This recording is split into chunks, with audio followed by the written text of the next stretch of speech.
Hello welcome you all in my channel concept गुरु एके ते मैं हां तुहाडा होस्ट अश्विनी कुमार। सो ये अज दा वीडियो +1 पोलिटिकल साइंस के विद्यार्थियों लिए है। सो प्यारे विद्यार्थियों, +1 पोलिटिकल साइंस के बी भाग का यह चैप्टर है जिसका नाम है संघ अते राज्यां दे आपसी संबंध, यूनियन एंड स्टेट रिलेशनस। जिवें आपां पहलां गल कर चुके हैं भी भारत विच संघात्मक शासन प्रणाली है, दोहरी शासन प्रणाली है, एक केंद्र सरकार है तो राज सरकारां ने। सो जिहड़ा केंद्र है उन्होंने सेंट्रल गवर्नमेंट या यूनियन गवर्नमेंट भी कहा जाता है, राज्यां नूं राज सरकार कहा जाता है। सो इन्हां दे आपसी संबंध किहो जिहे ने यही अज आपां चैप्टर च डिस्कस करना। सो एंड तक ये चैप्टर जरूर देखियो ताकि तुहानूं ये टॉपिक जरूर देखियो ताकि तुहानूं ये कॉन्सैप्ट क्लीयर हो जाए। सो अज आपां गल करते हैं केंद्र ते राज्यां दे संबंधां बारे। सो प्यारे विद्यार्थियों, भारत के संविधान विच केंद्र ते राज्यां दे संबंध बारे चैप्टर 11 ते 12 विच जिक्र किया गया है। केंद्र ते राज्यां दे किहो जिहे संबंध ने सारा कुछ ज़्यादातर लिखती है। सो चैप्टर 11 ते 12 ते आर्टिकल 245 तो लैके 291 तक केंद्र ते राज्यां दे संबंधां बारे डिस्कस किया गया है। सो उहदे च तीन तरह के केंद्र ते राज्यां दे संबंध बनाए गए ने। पहला विधानकी संबंध बनते हैं, जिहड़े कानून बनाउण नाल संबंधित गल्लां ने वो विधानकी संबंध कह सकते हैं।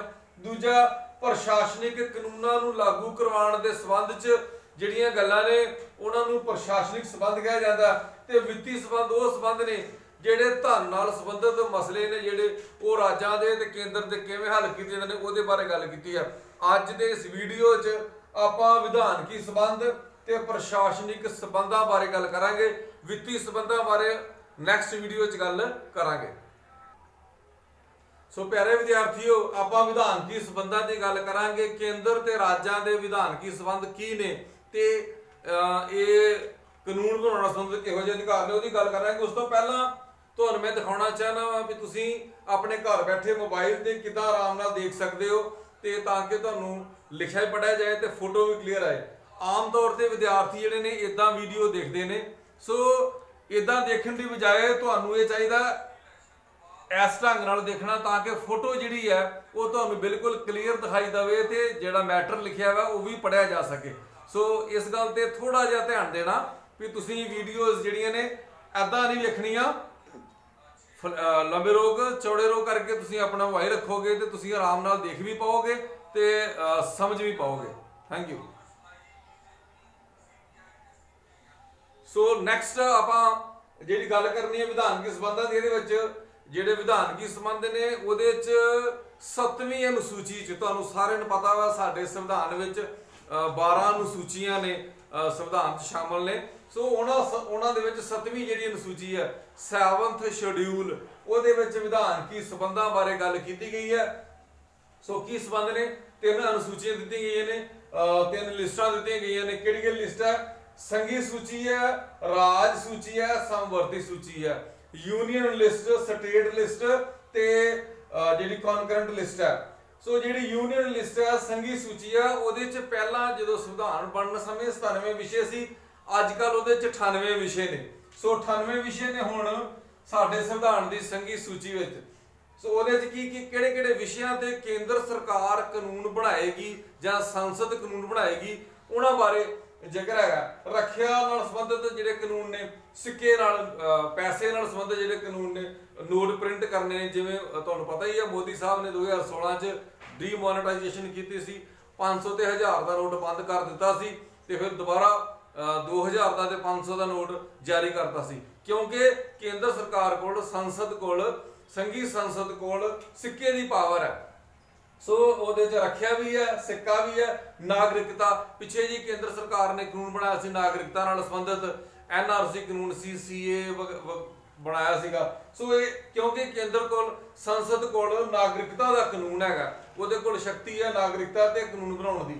युद्ध ते शांति नाल संबंधित जां पोस्ट टैलीफोन इहदे नाल संबंधित जिहड़े अजय 98 विषयां ते केंद्र सरकार संसद जिहड़ी है वो कानून बना सकती है। संसद क्योंकि आप विधान के संबंध की गल कर रहे हैं, सो संसद इन्हां 98 विषयों ते कानून बना सकती है। अजे होर कई विषय ने। राज सूची यानी कि स्टेट जिहड़ी लिस्ट है राज जिहदे संबंध च राज कानून बना सकते हैं, वो पहले जो संविधान बने 66 विषय सी, अजकल वो 62 रह गए हैं क्योंकि कई विषय जिहड़े ने केंद्र की सूची चले गए या समवर्ती सूची चले गए। सो वो किहड़े विषय ने, कुछ एक खास विषय की गल करदा, सेहत नाल संबंधित हॉस्पिटल बनाने हैं जां सेहत नाल संबंधित जिहड़ी है स्थानक सेहत नाल संबंधित जो भी मसले ने वो राज सरकार कानून बना सकती है। सड़कों ते पुल जिहड़े बनने ने राज्यां दे विच वो भी राज सरकार जिहड़ी है कानून बना सकती है ते अपने राज विधान सभा जो नाल संबंधित कानून पास होंदे ने। जेलों नाल संबंधित जां मीडिया नाल संबंधित ये सारा जिहड़ा वा ये राज सूची च शामिल है। इस तो अलावा समवर्ती सूची जिहड़ी समवर्ती सूची है, सॉरी राज सूची च पहला 66 विषय से अजकल 62 विषय ने। राज सूची च हुण 62 विषय ने। वैसे भी 2016 च भी एक होर विषय आ गया सी 59 रह गए ने, पर तुसीं 62 मान लो। नैक्सट है समवर्ती सूची। समवर्ती सूची च पहले 47 विषय सी, अजकल उहदे च 52 विषय ने, जिहदे ते केंद्र सरकार ते राज सरकार दोवें कानून जिहड़े है बना सकते हैं। उन्होंने समवर्ती सूची कहा जाता है। विआह नाल संबंधित, तलाक नाल संबंधित, अखबारां नाल संबंधित या कीमतां नाल संबंधित जिहड़े MSP जारी करना है, किसी चीज़ की कीमत लाने का जिहड़ा अधिकार है, वो ये सारा कुछ समवर्ती सूची च है। ते इहदे ते संसद भी ते राज विधान सभावां भी कानून पास कर सकती हैं। ये वक्री गल है भी दोवां दा कानून जे क्लैश कर जाए तो केंद्र वाला कानून है जिहड़ा उहनूं पहल मिलती है। लास्टली बकाया विषय जिहड़े इन्हां तिन्नां विषयां तिन्नां सूचियां विच जेकर किसी तिन्नां सूचियां च जिक्र ना आया होवे ते फिर उस बकाया विषय नूं कहा जांदा ते वो बकाए विषय बचियां खुचियां शक्तियां जिहड़ियां ने रेजिड्यूल पावर जिहड़ियां ने वो केंद्र कोल रहिंदियां ने। सो ये सीगा इहदे बारे सूचियां बारे। सूचियां तो बाद जिहड़ा केंद्र ते राज्यां दे संबंध है उहदे च विधान की शक्ति जिहड़ी ने होर कितां है राज सभा दी विधान की शक्ति। राज सभा कोल ये विधान की शक्ति है कि वो अपने हाजिर ते 2/3 वोट देने वाले मैंबरां दी मर्जी नाल इच्छा नाल मता पास करके राज सूची का कोई भी विषय केंद्र च लै सकते हैं ते वो जेकर वो पास कर देन ते वो विषय घट्टो घट्ट 1 साल तक केंद्र कोल रहेगा। जेकर 1 साल तो बाद भी लोड़ है तो दोबारा भी 1 साल उन्होंने बढ़ा सकती है। सो इस करके राज सभा की शक्ति है राज सूची में दखलअंदाजी करके उन्होंने कोई भी विषय चुन सकती है। दूजा है राजधान मंडलों द्वारा बेनती करते 2 या 2 तो ज़्यादा राजधान मंडल जेकर केंद्र में बेनती करन भी साडे इस विषय नूं राज सूची चो कढ़ के केंद्र सूची शामिल किया जाए तो वह किया जा सकता, पर वह अजिहा बनया कानून केवल उन्होंने राज्यों ते लागू होएगा जिहड़े राज अजिही बेनती करनगे। नैक्सट है अंतरराष्ट्रीय समझौते ते संधियां जिहड़े हुंदे ने ट्रीटीज जिहड़ियां हुंदियां ने उन्होंने लागू करने वास्ते जेकर कोई लोड़ होए तो राज सूची के विषय से भी समझौता हो सकता है। नैक्सट है संकट काल वेले सारा देश जिहड़ा संघात्मक तो एकात्मक हो जाता है। सो सारियां विधान की शक्तियां जिहड़ियां ने वो केंद्र में मिल जांदियां, संसद में मिल जांदियां। नैक्सट है राजपाल की शक्ति। जिहड़ा राजपाल है ओदी शक्ति है भी कई बार कोई कानून बनाने तो पहला राजपाल की प्रवानगी लैनी पै सकती है या कोई विधान सभा राजधान मंडल कोई कानून पास करे तो उहदे ते राजपाल जिहड़ा वा मगरों जिहड़ा वो अपनी राय दे सकता जां उहनूं रिजर्व रख सकता राष्ट्रपति के निरीखण वास्ते जां राष्ट्रपति नूं वो बिल दिखाने वास्ते साइन करने तो पहला। सो इस करके राजपाल कोल भी विधान की शक्तियां जिहड़ियां ने केंद्र की फेवर च करने की पावर हुंदी है। नैक्सट है नवे राज बनाउणा जां राज्यां दी हद्दां बनाउणियां जां पुनर्गठन करना। ये शक्ति भी जिहड़ी है केंद्र सरकार को हैगी है, संसदी संघी संसद को हैगी है, संघी विधान पालिका को हैगी है। सो ये सारे विधान जिहड़ियां विधान की शक्तियां ने इन्हां दे संबंध दसे गए ने, पर ज़्यादातर ये लगता है भी जिहड़ा केंद्र सरकार है संघी सरकार है जां संघी संसद है, सरकार भी है तो संसद भी है, ਉਹਦਾ ਜਿਹੜਾ ਪਲੜਾ ਵਾ ਵਿਧਾਨ ਕੀ ਸ਼ਕਤੀਆਂ ਦੇ ਸੰਬੰਧ ਵਿੱਚ ਰਾਜਾਂ ਨਾਲੋਂ ਭਾਰੀ ਹੈ। ਹੁਣ ਆਪਾਂ ਕੇਂਦਰ ਤੇ ਰਾਜਾਂ ਦੇ ਪ੍ਰਸ਼ਾਸਨਿਕ ਸਬੰਧਾਂ ਦੀ ਗੱਲ ਕਰਾਂਗੇ। ਸੋ ਕੇਂਦਰ ਤੇ ਰਾਜ ਦੇ ਜਿਹੜੇ ਪ੍ਰਸ਼ਾਸਨਿਕ ਸਬੰਧ ਨੇ ਉਹਦੇ ਸਬੰਧ ਸਭ ਤੋਂ ਪਹਿਲੀ ਗੱਲ ਇਹ ਹੈ ਕਿ ਕੇਂਦਰ ਦੁਆਰਾ ਕਾਰਜ ਸਾਧਕੀ ਸ਼ਕਤੀਆਂ ਜਿਹੜੀਆਂ ਨੇ ਉਹਨਾਂ ਦੇ ਬਣਾਏ ਗਏ ਕਾਨੂੰਨ ਨੇ ਜਿਹੜੇ ਇਸ ਢੰਗ ਨਾਲ ਰਾਜ ਸਰਕਾਰ ਰੱਖਣਗੀਆਂ ਵੀ ਜਿਹੜੇ ਕੇਂਦਰ ਦੇ ਬਣਾਏ ਕਾਨੂੰਨ ਨੇ ਰਾਜਾਂ 'ਚ ਲਾਗੂ ਹੋ ਰਹੇ ਨੇ ਉਹਨਾਂ ਦੀ ਪਾਲਣਾ ਠੀਕ ਹੋਏ। ਤੇ ਨਾਲ ਹੀ ਇਹ ਵੀ ਹੈ ਵੀ ਕੇਂਦਰ ਦੇ ਬਣਾਏ ਗਏ ਕਾਨੂੰਨ ਜਿਹੜੇ ਨੇ ਰਾਜ 'ਚ ਲਾਗੂ ਹੋ ਜਾਣ ਤੇ ਕੇਂਦਰ ਰਾਜਾਂ ਦੁਆਰਾ ਉਹਦੇ 'ਚ ਕਿਸੇ ਤਰ੍ਹਾਂ ਦੀ ਕੋਈ ਰੁਕਾਵਟ ਨਾ ਪਾਈ ਜਾ ਸਕੇ। ਦੂਜਾ, ਰੇਲ ਮਾਰਗਾਂ ਦੀ ਰੱਖਿਆ। ਜਿਹੜੇ ਰੇਲ ਮਾਰਗ ਨੇ ਕੇਂਦਰ ਦੁਆਰਾ, ਕਿਉਂਕਿ ਰੇਲਵੇ ਜਿਹੜਾ ਵਾ ਉਹ ਕੇਂਦਰ ਦਾ ਵਿਸ਼ਾ ਵਾ, ਸੰਘੀ ਵਿਸ਼ਾ ਵਾ, ਉਹਦੇ ਤੇ ਰਾਜ ਸਰਕਾਰ ਕਾਨੂੰਨ ਨਹੀਂ ਬਣਾ ਸਕਦੀ। ਪਰ ਕਿਉਂਕਿ ਰੇਲਵੇ ਜਿਹੜੀਆਂ ਉਹ ਰੇਲਵੇ ਲਾਈਨਾਂ ਰਾਜਾਂ 'ਚੋਂ ਨਿਕਲਦੀਆਂ ਨੇ, ਸੋ ਉਹਨਾਂ ਲਾਈਨਾਂ ਦੀ ਸੁਰੱਖਿਆ ਦੀ ਜ਼ਿੰਮੇਵਾਰੀ ਜਿਹੜੀ ਆ ਉਹ ਰਾਜ ਸਰਕਾਰਾਂ ਦੀ ਹੁੰਦੀ ਹੈ। ਸੋ ਰਾਜ ਸਰਕਾਰ ਦੀ ਸੁਰੱਖਿਆ ਜ਼ਿੰਮੇਵਾਰੀ ਹੁੰਦੀ ਹੈ, ਹਾਲਾਂਕਿ ਉਹਦਾ ਖਰਚਾ ਜਿਹੜਾ ਉਹ ਕੇਂਦਰ ਸਰਕਾਰ ਹੀ ਦੇ ਸਕਦੀ ਹੈ। ਸਰਵ ਭਾਰਤੀ ਸੇਵਾਵਾਂ ਰਾਜਪਾਲ ਦੀ ਨਿਯੁਕਤੀ। ਜਿਹੜਾ ਰਾਜਪਾਲ ਹੈ ਉਹਨੂੰ ਕੇਂਦਰ ਦਾ ਏਜੰਟ ਕਿਹਾ ਜਾਂਦਾ, ਕਿਉਂਕਿ ਰਾਜਪਾਲ ਦੀ ਨਿਯੁਕਤੀ, ਗਵਰਨਰ ਦੀ ਨਿਯੁਕਤੀ ਰਾਸ਼ਟਰਪਤੀ ਦੁਆਰਾ ਕੀਤੀ ਜਾਂਦੀ ਹੈ, ਪਹਿਲੀ ਗੱਲ। ਦੂਜੀ ਗੱਲ, ਰਾਸ਼ਟਰਪਤੀ ਜਿਹੜਾ ਉਹ ਸਮੇਂ ਦੀ ਸਰਕਾਰ ਅਨੁਸਾਰ ਮੰਤਰੀ ਮੰਡਲ ਦੀ ਮਰਜ਼ੀ ਅਨੁਸਾਰ ਕੰਮ ਕਰਦਾ ਤੇ ਉਹਨਾਂ ਦੇ ਖੁਸ਼ ਰਹਿਣ ਤੱਕ, ਕਹਿੰਦੇ ਨੇ ਰਾਸ਼ਟਰਪਤੀ ਦੇ ਖੁਸ਼ ਰਹਿਣ ਤੱਕ ਆਪਣੇ ਅਹੁਦੇ ਤੇ ਰਹਿ ਸਕਦਾ। ਸੋ ਇਸ ਕਰਕੇ ਉਹ ਕੇਂਦਰ ਵੱਲੋਂ ਅਪਾਇੰਟ ਕੀਤਾ ਰਾਜ ਵਿੱਚ ਵਿਅਕਤੀ ਹੁੰਦਾ ਵਾ ਤੇ ਕਈ ਵਾਰ ਰਾਜਾਂ ਨੇ ਜਿਹੜੇ ਰਾਜਪਾਲ ਨੇ ਜਿਹੜੇ ਉਹ ਏਜੰਟ ਦੇ ਤੌਰ ਤੇ ਉਹਨਾਂ ਨੇ ਕੰਮ ਕੀਤਾ ਵਾ। ਸੋ ਜਿਹੜੀ ਰਾਜਪਾਲ ਦੀ ਨਿਯੁਕਤੀ ਹੈ ਰਾਜਾਂ ਦੇ ਵਿੱਚ ਇਹ ਵੀ ਕੇਂਦਰ ਵੱਲੋਂ ਕੀਤੀ ਜਾਂਦੀ ਹੈ। ਪ੍ਰਸ਼ਾਸਨਿਕ ਸੰਬੰਧਾਂ ਵਿੱਚ ਵੀ ਇਹ ਸਮਝਿਆ ਜਾਂਦਾ ਵੀ ਇਹ ਵੀ ਇੱਕ ਪ੍ਰਭਾਵ ਕਰਕੇ ਕੀਤਾ ਗਿਆ ਵਾ। ਤੇ ਰਾਜ ਵਿਧਾਨ ਮੰਡਲ ਦੁਆਰਾ ਪਾਸ ਕੀਤਾ ਗਿਆ ਕੋਈ ਵੀ ਬਿੱਲ ਉਹਦਾ ਕਾਨੂੰਨ ਨਹੀਂ ਬਣਦਾ ਜਦੋਂ ਤੱਕ ਰਾਜਪਾਲ ਉਹਦੇ ਉੱਪਰ ਸਿਗਨੇਚਰ ਨਹੀਂ ਕਰਦਾ। ਇਸੇ ਕਰਕੇ ਰਾਜਪਾਲ ਕਈ ਵਾਰ ਆਪਣਾ ਜਿਹੜਾ ਸਿਗਨੇਚਰ ਕਰਨ ਦੀ ਪਾਵਰ ਹੈ ਉਹਨੂੰ ਰੋਕ ਕੇ ਰੱਖਦਾ ਵਾ ਤੇ ਕੇਂਦਰ ਨੂੰ ਪੁੱਛ ਕੇ ਸਿਗਨੇਚਰ ਕਰਦਾ ਵਾ ਕਿਸੇ ਬਿੱਲ ਤੇ। ਸੋ ਨੈਕਸਟ ਹੈਗਾ ਸਰਵ ਭਾਰਤੀ ਸੇਵਾਵਾਂ। ਸਰਵ ਭਾਰਤੀ ਸੇਵਾਵਾਂ ਆਲ ਇੰਡੀਆ ਸਰਵਿਸਿਜ਼ ਨੇ, ਜਿਹਦੇ IAS IPS ਤੇ ਅਜਿਹੇ ਅਫਸਰ ਰੱਖੇ ਜਾਂਦੇ ਨੇ। ਸੋ ਉਹਨਾਂ ਦੀ ਭਰਤੀ ਜਿਹੜੀ ਹੈ ਯੂਨੀਅਨ ਪਬਲਿਕ ਸਰਵਿਸ ਕਮਿਸ਼ਨ ਕਰਦੀ ਹੈ।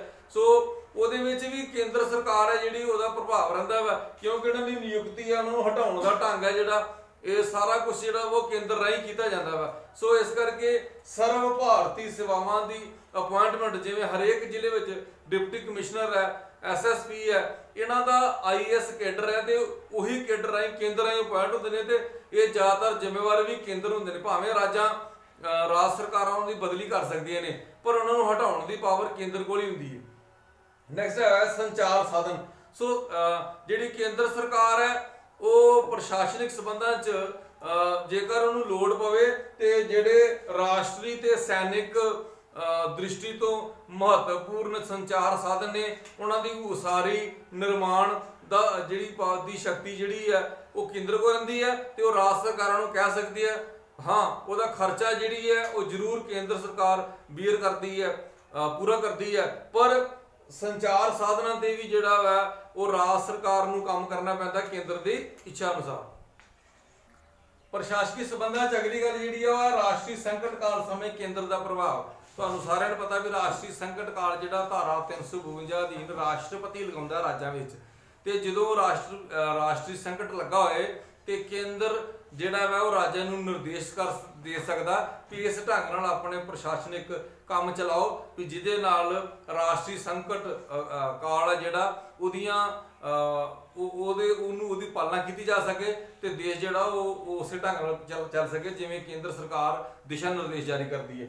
ਇਸੇ ਤਰ੍ਹਾਂ ਸੰਵਿਧਾਨਕ ਸੰਕਟ ਸਮੇਂ ਧਾਰਾ 356 'ਚ ਸੰਵਿਧਾਨਕ ਸੰਕਟ ਦਾ ਐਲਾਨ ਹੋ ਸਕਦਾ ਤੇ ਇਹ ਰਾਸ਼ਟਰਪਤੀ ਕਰਦਾ ਵਾ ਤੇ ਉਸ ਸਮੇਂ ਜਿਹੜਾ ਰਾਜਪਾਲ ਹੈ ਉਹ ਰਾਸ਼ਟਰਪਤੀ ਦੇ ਆਦੇਸ਼ ਅਨੁਸਾਰ ਉਹਦੇ ਏਜੰਟ ਦੇ ਰੂਪ ਵਿੱਚ ਕੰਮ ਕਰਦਾ ਵਾ ਤੇ ਰਾਜ ਸਰਕਾਰ ਜਿਹੜੀ ਉਹ ਭੰਗ ਹੋ ਜਾਂਦੀ ਹੈ। ਸੋ ਅਜਿਹਾ ਕਈ ਵਾਰ ਹੋਇਆ ਵੀ ਰਾਜਾਂ ਦੀਆਂ ਸਰਕਾਰਾਂ ਭੰਗ ਕਰਕੇ ਤੇ ਕੇਂਦਰ ਸਰਕਾਰ ਨੇ ਕਿਸੇ ਰਾਜ ਦਾ ਅਧਿਕਾਰ ਖੇਤਰ ਆਪਣੇ ਕੋਲ ਲੈ ਲਿਆ। ਪੰਜਾਬ ਨਾਲ ਇਦਾਂ ਹੋ ਚੁੱਕਾ, ਅਸਾਮ ਨਾਲ, ਜੰਮੂ ਕਸ਼ਮੀਰ 'ਚ ਇਦਾਂ ਹੋ ਚੁੱਕਾ। ਸੋ ਇਹ ਇੱਕ ਕੇਂਦਰ ਸਰਕਾਰ ਦੀ ਸ਼ਕਤੀ ਹੈ ਵੀ ਉਹ 356 ਰਾਹੀਂ ਰਾਜ ਸਰਕਾਰ ਦਾ ਕੰਟਰੋਲ ਆਪਣੇ ਕੋਲ ਲੈ ਸਕਦੀ ਹੈ ਕੁਝ ਸਮੇਂ ਲਈ। ਉਸ ਤੋਂ ਬਾਅਦ ਅੰਤਰਰਾਸ਼ਟਰੀ ਵਪਾਰ ਯੋਗ ਜਿਹੜਾ ਵਾ ਉਹਦੀਆਂ ਸੇਵਾ ਸ਼ਰਤਾਂ ਤੇ ਸਥਾਪਨਾ ਜਿਹੜੀ ਉਹ ਸੰਘੀ ਸੰਸਦ ਕਰਦੀ ਹੈ।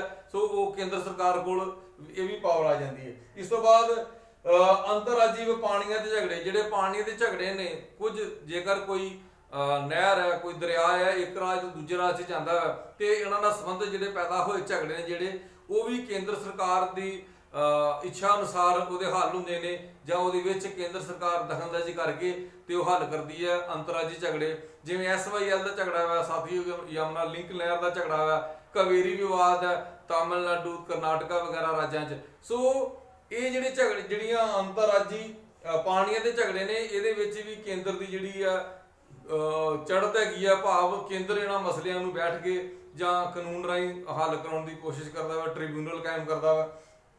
ਇਸੇ ਤਰ੍ਹਾਂ ਅਨੁਸੂਚਿਤ ਜਾਤੀ ਤੇ ਅਨੁਸੂਚਿਤ ਜਨਜਾਤੀਆਂ ਭਲਾਈ ਵਾਸਤੇ ਜਿਹੜੇ ਕਾਨੂੰਨ ਕੇਂਦਰ ਦੁਆਰਾ ਬਣਾਏ ਜਾਂਦੇ ਨੇ ਉਹ ਰਾਜਾਂ ਨੂੰ ਨਿਰਦੇਸ਼ ਦੇ ਸਕਦੇ ਨੇ ਵੀ ਅਸੀਂ ਇਹ ਕਾਨੂੰਨ ਬਣਾਏ ਨੇ ਤੇ ਉਹਨਾਂ ਨੂੰ ਲਾਗੂ ਕੀਤਾ ਜਾਏ। ਹੁਣ ਹੀ ਜਿਵੇਂ ਵਿਦਿਆਰਥੀਆਂ ਦੇ ਵਜ਼ੀਫਿਆਂ ਦੀ ਗੱਲ ਹੈ, ਕੇਂਦਰ ਸਰਕਾਰ ਵਿਦਿਆਰਥੀਆਂ ਨੂੰ ਰਾਜਾਂ ਦੇ ਵਿਦਿਆਰਥੀਆਂ ਨੂੰ ਵਜ਼ੀਫੇ ਭੇਜਦੀ ਹੈ ਤੇ ਰਾਜ ਸਰਕਾਰਾਂ ਨੂੰ ਉਹ ਵਜ਼ੀਫੇ ਸਕੀਮ ਲਾਗੂ ਕਰਨ ਲਈ ਕਹਿੰਦੀ ਹੈ। ਇਸੇ ਤਰ੍ਹਾਂ ਚੋਣ ਆਯੋਗ ਜਿਹੜਾ ਵਾ, ਚੋਣ ਆਯੋਗ ਤੁਹਾਨੂੰ ਪਤਾ ਹੀ ਹੈ ਵੀ ਜਿਹੜਾ ਚੋਣ ਆਯੋਗ ਆ ਰਾਸ਼ਟਰਪਤੀ, ਉਪ ਰਾਸ਼ਟਰਪਤੀ, ਲੋਕ ਸਭਾ, ਰਾਜ ਸਭਾ ਤੇ ਰਾਜ ਵਿਧਾਨ ਸਭਾਵਾਂ ਦੀਆਂ ਚੋਣਾਂ ਕਰਾਉਂਦਾ ਵਾ। ਸੋ ਇਸ ਕਰਕੇ ਉਹਦੀਆਂ ਵੀ ਸੇਵਾ ਸ਼ਰਤਾਂ ਤੇ ਸਾਰਾ ਕੁਝ ਜਿਹੜਾ ਉਹ ਕੇਂਦਰ ਸਰਕਾਰ ਰਾਹੀਂ ਲਾਗੂ ਕੀਤਾ ਜਾਂਦਾ। ਸੋ ਜਿਹੜਾ ਚੋਣ ਆਯੋਗ ਹੈ ਉਹ ਵੀ ਪੂਰੀ ਤਰ੍ਹਾਂ ਕੇਂਦਰ ਪ੍ਰਤੀ ਹੀ ਜਵਾਬਦੇਹ ਹੁੰਦਾ ਵਾ ਤੇ ਕੇਂਦਰ ਵਿੱਚ ਹੀ ਉਹਨੂੰ ਹਟਾਇਆ ਜਾ ਸਕਦਾ। ਕੇਂਦਰ ਜਿਹੜੀ ਹੈ ਸੰਘੀ ਸੰਸਦ ਜਿਹੜੀ ਆ ਉਹਨੂੰ ਮਤਾ ਪਾਸ ਕਰਕੇ, ਬੇਭਰੋਸਗੀ ਮਤਾ ਪਾਸ ਕਰਕੇ ਮਹਾਦੋਸ਼ ਦਾ ਮੁਕੱਦਮਾ ਚਲਾ ਕੇ ਉਹਨੂੰ ਆਪਣੇ ਅਹੁਦੇ ਤੋਂ ਰਿਮੂਵ ਕਰ ਸਕਦੀ ਹੈ। ਲਾਸਟਲੀ ਅੰਤਰਰਾਜੀ ਪ੍ਰੀਸ਼ਦ ਜਿਹੜੀ ਹੈ ਜਿਹੜਾ ਰਾਜਾਂ ਦੇ ਆਪਸੀ ਝਗੜੇ ਹੋਣ ਤੇ ਉਹਨੂੰ ਸੁਲਝਾਉਣ ਵਾਸਤੇ ਅੰਤਰਰਾਜੀ ਪ੍ਰੀਸ਼ਦ ਬਣਦੀ ਹੈ ਜਿਹਦੇ 'ਚ ਕੇਂਦਰ ਸਰਕਾਰ ਦਾ ਪ੍ਰਮੁੱਖ ਰੋਲ ਹੁੰਦਾ ਹੈ। ਇਹ ਜਿਹੜੀ ਅੰਤਰਰਾਜੀ ਪ੍ਰੀਸ਼ਦ ਹੈ ਇਹ ਸਾਂਝੇ ਹਿੱਤਾਂ ਵਾਸਤੇ ਬਣਾਈ ਜਾਂਦੀ ਹੈ ਤੇ ਰਾਜਾਂ ਦੇ ਆਪਸੀ ਤਾਲਮੇਲ ਦੀ ਬੜੋਤਰੀ ਵਾਸਤੇ ਬਣਾਈ ਜਾਂਦੀ ਹੈ। ਸੋ ਹੁਣ ਤੱਕ ਆਪਾਂ ਪਿਆਰੇ ਵਿਦਿਆਰਥੀਓ ਦੋ ਚੀਜ਼ਾਂ ਬਾਰੇ ਡਿਸਕਸ ਕੀਤੀ ਹੈ। ਇੱਕ ਹੈ ਕੇਂਦਰ ਤੇ ਰਾਜਾਂ ਦੇ ਵਿਧਾਨਕੀ ਸੰਬੰਧ ਤੇ ਦੂਜਾ ਹੈ ਕੇਂਦਰ ਤੇ ਰਾਜਾਂ ਦੇ ਪ੍ਰਸ਼ਾਸਨਿਕ ਸੰਬੰਧ। ਕੇਂਦਰ ਤੇ ਰਾਜਾਂ ਦੇ ਵਿੱਤੀ ਸੰਬੰਧ ਬਾਰੇ ਆਪਾਂ ਅਗਲੇ ਵੀਡੀਓ 'ਚ ਗੱਲ ਕਰਾਂਗੇ। ਸੋ ਮੈਨੂੰ ਆਸ ਹੈ ਕਿ ਅੱਜ ਦਾ ਇਹ ਕਨਸੈਪਟ ਤੁਹਾਨੂੰ ਕਲੀਅਰ ਹੋ ਗਿਆ ਹੋਵੇਗਾ, ਤੁਹਾਨੂੰ ਇਹ ਟੌਪਿਕ ਸਮਝ ਲੱਗ ਗਿਆ ਹੋਵੇਗਾ। ਜੇਕਰ ਤੁਹਾਨੂੰ ਇਹ ਵੀਡੀਓ ਚੰਗੀ ਲੱਗੀ ਹੈ ਤੇ ਇਹਨੂੰ ਲਾਈਕ, ਸ਼ੇਅਰ ਤੇ ਕਮੈਂਟ ਜ਼ਰੂਰ ਕਰਿਓ। ਦੂਜੇ ਵਿਦਿਆਰਥੀਆਂ ਨੂੰ ਵੀ ਇਸ ਵੀਡੀਓ ਬਾਰੇ, ਜਿੰਨੀਆਂ ਮੇਰੀਆਂ ਵੀਡੀਓਜ਼ ਨੇ ਉਹਨਾਂ ਬਾਰੇ ਜਾਣਕਾਰੀ ਦਿਓ। ਤੁਹਾਡਾ ਬਹੁਤ ਬਹੁਤ ਧੰਨਵਾਦ। ਜੇ ਮੇਰੇ ਚੈਨਲ ਕਨਸੈਪਟ ਗੁਰੂ AK ਨੂੰ ਸਬਸਕ੍ਰਾਈਬ ਜ਼ਰੂਰ ਕਰਾਓ, ਬੈਲ ਦਾ ਬਟਨ ਦਬਾਓ ਤਾਂ ਕਿ ਆਉਣ ਵਾਲੀਆਂ ਵੀਡੀਓਜ਼ ਤੁਹਾਡੇ ਨਾਲ ਆਰਾਮ ਤੱਕ ਪਹੁੰਚ ਸਕਣ। ਸੋ ਬਹੁਤ ਬਹੁਤ ਧੰਨਵਾਦ। Thank you.